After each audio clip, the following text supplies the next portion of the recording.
ഈ മഴക്കാലത്തിരുന്ന് കഴിക്കാൻ പറ്റിയ നല്ലൊരു അടിപൊളി കോമ്പിനേഷനായിട്ടാണ് കേട്ടോ ഞാൻ വന്നിരിക്കുന്നത്. 2 കിലോ പോട്ടി കഴുകി വൃത്തിയാക്കി എടുത്തിട്ടുണ്ട്. അതൊരു പാത്രത്തിലേക്ക് ഇട്ട് കൊടുക്കാം.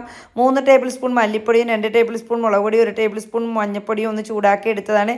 ഇതിലേക്ക് 10 രൂപയുടെ ഒരു പാക്കറ്റ് ഈസ്റ്റേൺ മീറ്റ് മസാലയും 2 സവാളയും 2 തക്കാളി അരിഞ്ഞതും 1/2 കപ്പ് ഇഞ്ചി വെളുത്തുള്ളി പേസ്റ്റും 2 കപ്പ് ചെറിയ ഉള്ളി ചതച്ചതും 10-12 പച്ചമുളക് നെടുകെ പിളർന്നതും കറിവേപ്പിലയും ഉപ്പൂട്ട് നന്നായിട്ട് തിരുമ്മി കുഴച്ച് ആവശ്യത്തിന് വെള്ളമൊഴിച്ച് അടുപ്പിൽ വെച്ച് നന്നായി തിളച്ച് വരുമ്പോഴത്തേക്കും തീ കുറച്ച് വെക്കാം. 1 ടേബിൾ സ്പൂൺ ഗരം മസാലയും കൂടി ഇട്ട് നന്നായിട്ട് ഇളക്കിയിട്ട് ഇത് വേവിച്ചെടുക്കാവേ.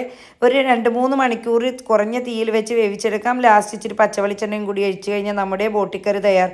ഇതിൻ്റെ കൂടെ കോമ്പിനേഷനായിട്ട് ഞാൻ നല്ല കടച്ചക്ക വേവിച്ചാണ് കേട്ടോ. അതുപോലെ തന്നെ നല്ല ചൂടുള്ള പുതിനയിട്ട കട്ടൻ ചായയും. അപ്പോൾ എല്ലാ കൂട്ടുകാരും തയ്യാറാക്കി നോക്കിയിട്ടേ നിങ്ങളുടെ അഭിപ്രായങ്ങൾ കമൻറ്റായി അറിയിക്കാൻ മറന്നു പോകരുത്. ഫൗസീസ് ഡ്രീംസ് കിച്ചൺ ഇതുവരെ സബ്സ്ക്രൈബ് ചെയ്യാത്ത കൂട്ടുകാരുണ്ടെങ്കിൽ ഒന്ന് സബ്സ്ക്രൈബ് ചെയ്ത് കൂടി സപ്പോർട്ട് ചെയ്യണേ. വീണ്ടും കാണുന്നവരെ മാസലാമ.